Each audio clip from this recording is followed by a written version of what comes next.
नमस्कार। सोचिए एक बहुत ही आरामदेह ऑफिस की कुर्सी है, एसी चल रहा है, माहौल एकदम शांत है और अचानक मीटिंग में आपका नाम पुकारा जाता है। बिल्कुल, बस अपना नाम और एक सामान्य सा परिचय देने की बारी आती है, लेकिन उसी पल दिल ऐसे धड़कने लगता है जैसे अभी-अभी कोई मैराथन दौड़ कर आए हों। हाँ, हथेलियों में एकदम से पसीना आ जाना, गला सूख जाना। और पेट में अजीब सी हलचल शुरू हो जाना। मतलब एक पूरी तरह से सुरक्षित कमरे में बैठे हुए भी हमारा शरीर ऐसा बर्ताव करने लगता है जैसे सच में सामने कोई खूंखार जानवर आ गया हो। आखिर ये होता क्यों है? देखिए, ये ना इंसानी दिमाग का एक बहुत ही दिलचस्प और अजीब विरोधाभास है। शारीरिक रूप से वहां कोई खतरा मौजूद नहीं है, आसपास बैठे लोग हमारे ही सहकर्मी हैं, फिर भी हमारा दिमाग खतरे की सबसे तेज घंटी बजा देता है। अलार्म बज जाता है एकदम। सही कहा। हम सबने अपनी जिंदगी में कभी ना कभी इस स्थिति का सामना जरूर किया है। ये एक ऐसा अनुभव है जो इंसान को अंदर से पूरी तरह हिला देता है और हमें सोचने पर मजबूर कर देता है कि क्या हमारे अंदर कोई कमी है।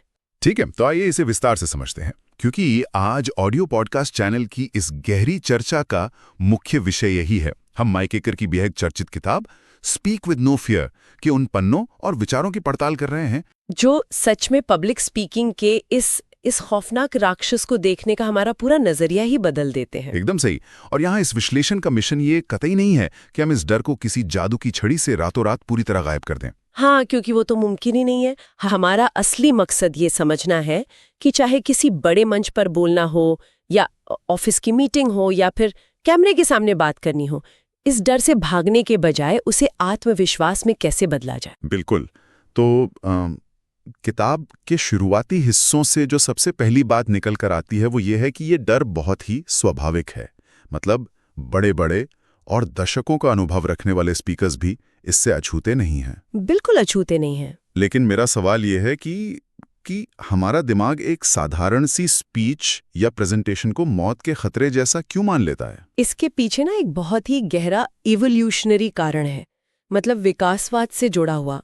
हम इंसानों का विकास छोटे छोटे कबीलों में हुआ है। अच्छा, पुराने जमाने की बात कर रही हैं आप? हाँ, पुराने जमाने में अगर कबीले के लोग आपसे सहमत नहीं होते या आपको खारिज कर देते तो आपको जंगल में अकेला छोड़ दिया जाता था। और जंगल में अकेले रहने का सीधा मतलब था मौत। एकदम सही। आज जब हम किसी मंच पर या मीटिंग में खड़े होते हैं और कई सारी आंखें हमें एक साथ घूरती हैं, तो हमारे दिमाग का वो पुराना हिस्सा जिसे एमिगडाला कहते हैं, एमिगडाला, ओके। हाँ, अमिगडाला उन घूरती आंखों को सोशल रिजेक्शन या सामाजिक अस्वीकृति का खतरा मान लेता है। उसे लगता है कि अगर इन लोगों ने मुझे पसंद नहीं किया या मैं यहाँ फेल हो गई तो मेरी जान जा सकती है। तो इसका मतलब है कि वो डर हमारा दुश्मन नहीं है, बल्कि हमारा अपना ही दिमाग हमें बचाने की कोशिश कर रहा है। बिल्कुल। उसे एक सिग्नल की तरह देखना चाहिए कि हम कुछ ऐसा कर रहे हैं जो हमारे लिए बहुत मायने रखता है। लेकिन किताब में इस डर का जो सबसे बड़ा ट्रिगर बताया गया है वो है हमारा सेल्फ फोकस। मतलब मैं कैसा दिखूंगा, मेरी आवाज कैसी लग रही है कहीं मैं मूर्ख तो नहीं लग रही, हाँ, ये सब। हाँ, लेखक का कहना है कि हमें इस सेल्फ फोकस को ऑडियंस फोकस में बदलना होगा। यानी ध्यान खुद से हटाकर मैं इन लोगों की मदद कैसे कर सकता हूं पर लाना होगा। ये बदलाव बहुत ही महत्वपूर्ण है। जब पूरा ध्यान सिर्फ खुद पर होता है ना, तो हमारा ईगो बीच में आ जाता है। हम खुद को जज करने लगते हैं। बिल्कुल। दिमाग हमारी हर छोटी हरकत का ओवर एनालाइसिस करने लगता है। लेकिन जैसे ही ध्यान श्रोताओं पर जाता है, वो दबाव अपने आप कम होने लगता है, क्योंकि अब हम खुद को साबित नहीं कर रहे हैं, बल्कि कोई जानकारी साझा कर रहे हैं। ये बात सैद्धांतिक रूप से सुनने में तो बहुत अच्छी लगती है, लेकिन मैं यहाँ एक व्यवहारिक सवाल उठाना चाहूंगा। हाँ, पूछिए। जब सामने 100 लोग बैठे हों और उनकी आंखें सिर्फ आप पर गड़ी हों, तो खुद से ध्यान हटाना कैसे संभव है? ये तो कुछ ऐसा है कि कोई कहे अभी सफेद हाथी के बारे में मत सोचो, और दिमाग में सबसे पहले वही सफेद हाथी आता है। बहुत अच्छा पॉइंट है। स्टेज पर खड़े होकर उस सफेद हाथी यानी खुद पर फोकस करने की आदत को दिमाग से कैसे निकालें? क्या इसका कोई मेंटल हैक है? ये एक बहुत जरूरी सवाल खड़ा करता है, क्योंकि मंच पर खड़े होकर उन आंखों को नजरअंदाज करना तो शारीरिक रूप से नामुमकिन है। बिल्कुल नामुमकिन है। इसका मेंटल हैक ये नहीं है कि आप आंखों को इग्नोर करें, बल्कि अपने अंदर चल रहे सवाल को बदल दें। सवाल को बदल दें, मतलब कैसे? जब दिमाग खुद पर केंद्रित होता है तो वो पूछता है, क्या मैं अच्छी दिख रही हूँ, क्या मैं स्मार्ट लग रही हूँ। लेकिन जब वो श्रोताओं पर केंद्रित होता है तो सवाल होता है, क्या मेरा मैसेज इनके लिए काम का है, क्या मैं इन्हें कुछ नया सिखा पा रही हूँ। ओहो, ये छोटा सा शिफ्ट हमें एक परफॉर्मर से हटाकर एक मददगार की भूमिका में ले आता है। एकदम सही कहा आपने। इसे एक एनालॉजी से समझते हैं। ये किसी कठिन परीक्षा को देने जैसा नहीं है जहां पास या फेल होने का डर हो, बल्कि ये तो किसी को एक खास तोहफा देने जैसा है। क्या बात है, बहुत बढ़िया उदाहरण है ये। है ना? जब हम किसी को उसके जन्मदिन पर कोई बहुत ही प्यारा तोहफा देते हैं तो हमारा पूरा ध्यान इस बात पर होता है कि उसे वो तोहफा खोलकर कैसा लगेगा, क्या वो मुस्कुराएगा। हम ये नहीं सोचते कि तोहफा देते समय हमारे हाथों का एंगल कैसा है। बिल्कुल नहीं सोचते। या हम खड़े कैसे हैं, ये सब दिमाग में आता ही नहीं है। ये तोहफे वाली एनालॉजी बिल्कुल सटीक है। जब आप तोहफा देते हैं तो आपका इरादा सामने वाले के जीवन में कुछ खुशी या मूल्य जोड़ने का होता है। सही बात है। जब आप बिल्कुल इसी मानसिकता के साथ बोलते हैं तो दिमाग का वो सर्वाइवल मोड बंद हो जाता है। दिमाग को समझ आ जाता है कि यहाँ कोई मुझे जज नहीं कर रहा है। तो चलिए, ये शिफ्ट तो समझ आ गया, लेकिन विचार तो फिर भी दिमाग में आते ही है ना। दिमाग के किसी कोने में वो एक छोटी सी नकारात्मक आवाज लगातार चलती रहती है कि मैं बीच में सब भूल जाऊंगी या मुझसे नहीं हो पाएगा। हाँ, किताब में इसके लिए विचारों को रिफ्रेम करने की बात कही गई है। विचारों को रिफ्रेम करना ही असल चाबी है, लेकिन अक्सर लोग यहीं एक बहुत बड़ी गलती करते हैं। अच्छा, क्या गलती करते हैं? वे सीधे नेगेटिव से पॉजिटिव की तरफ छलांग लगाने की कोशिश करते हैं। मान लीजिए अंदर से कोई इंसान बुरी तरह घबराया हुआ है और वो खुद से जबरदस्ती कहने लगे, मैं दुनिया की सबसे बेहतरीन स्पीकर हूं और आज मैं आग लगा दूंगी। लेकिन अगर हमारी जान निकल रही हो तो दिमाग इस बात पे यकीन कैसे करेगा? ये तो खुद से सफेद झूठ बोलने जैसा हो गया ना। बिल्कुल। मनोविज्ञान में इसे कॉग्निटिव डिसोनेंस कहते हैं।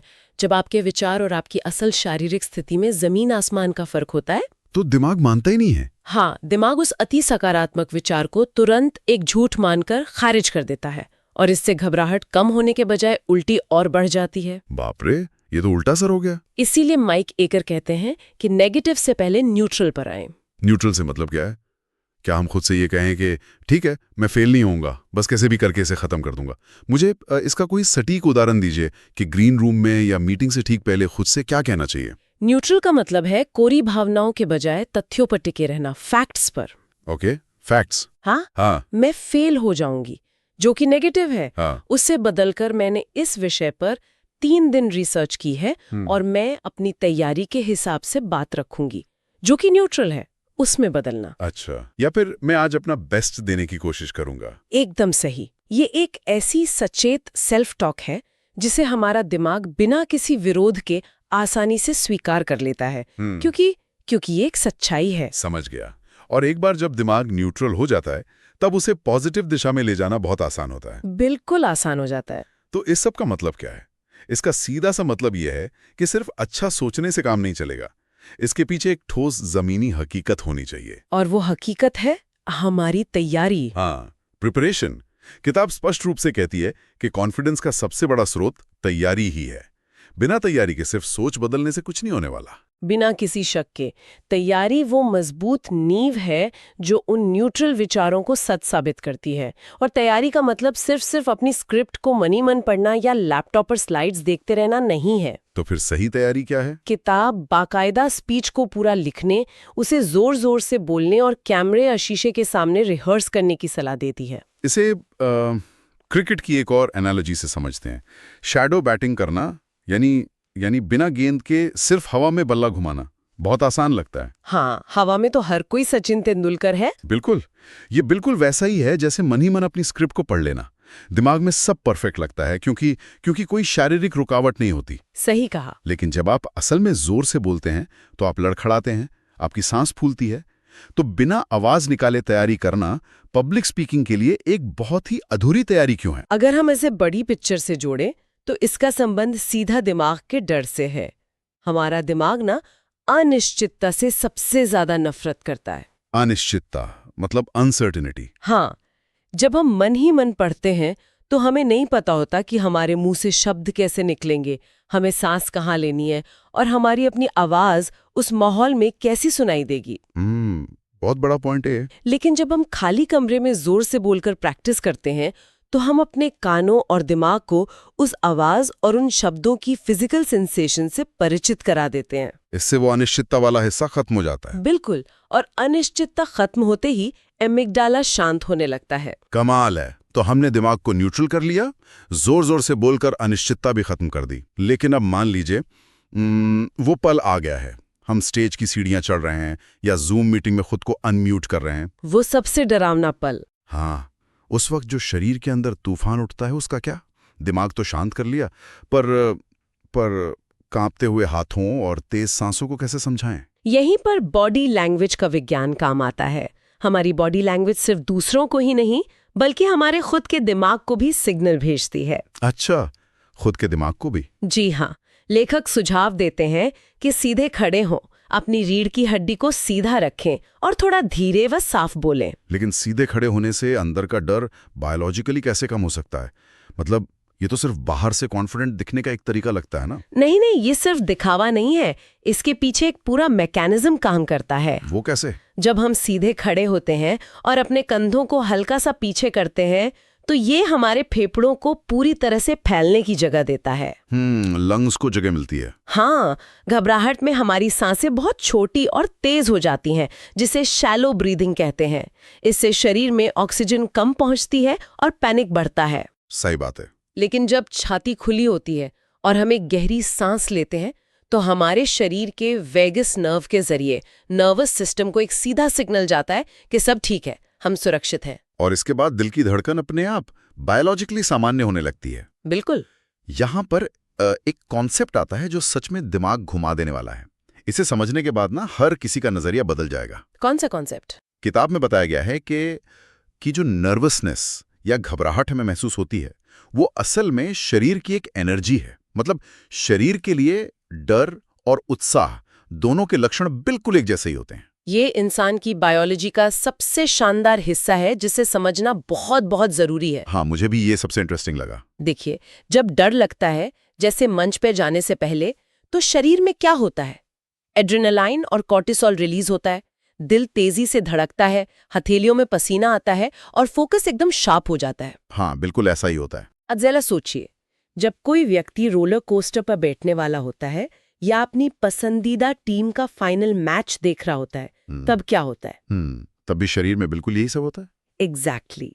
शारीरिक रूप से डर और उत्साह में रत्ती भर भी फर्क नहीं है। ये तो सच में हैरान करने वाली बात है। मतलब शरीर को ये पता ही नहीं है कि हम डरे हुए हैं या रोमांचित हैं। बिल्कुल नहीं पता। वो तो बस हमें एक बड़ी घटना के लिए तैयार कर रहा है, वो बस ऊर्जा दे रहा है। तो अगर शरीर को फर्क नहीं पता तो ये तय कौन करता है कि हम डर महसूस करेंगे या उत्साह? ये हमारा दिमाग तय करता है। हमारा दिमाग? हाँ, शरीर सिर्फ उत्तेजना या अराउजल की स्थिति में होता है। दिमाग उस परिस्थिति के हिसाब से उस ऊर्जा को एक नाम देता है, एक लेबल लगाता है। अच्छा, इसे ही एंजाइटी रीअप्रेजल कहते हैं? बिल्कुल सही। मनोविज्ञान में इसे एंजाइटी रीअप्रेजल कहते हैं।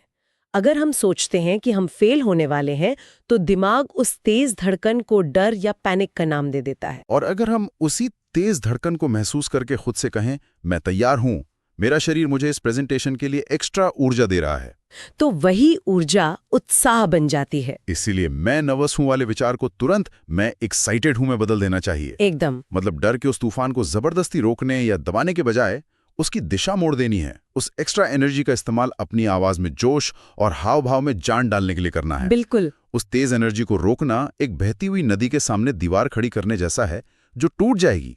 इसके बजाय उसे एक नहर का रास्ता दे दें। क्या बात है, बहुत ही बढ़िया उदाहरण। अब जब हम इस उत्साह से भरे हुए हैं और हमारी बॉडी लैंग्वेज भी हमारे पक्ष में काम कर रही है तो किताब के अगले अहम हिस्से की तरफ बढ़ते हैं, जो कि है कनेक्शन। हाँ, ऑडियंस के साथ एक गहरा रिश्ता बनाना। क्योंकि सिर्फ जानकारी देना ही काफी नहीं होता, एक कनेक्शन बनाना जरूरी है। पब्लिक स्पीकिंग का मतलब सिर्फ मंच पर खड़े होकर रटा हुआ भाषण नहीं है। ये एक इंसान का दूसरे इंसानों के साथ जुड़ना है। और इस जुड़ाव के लिए सबसे शक्तिशाली हथियार क्या है? कहानियां, श्रोताओं से सीधे सवाल पूछना और रियल लाइफ एग्जाम्पल्स देना।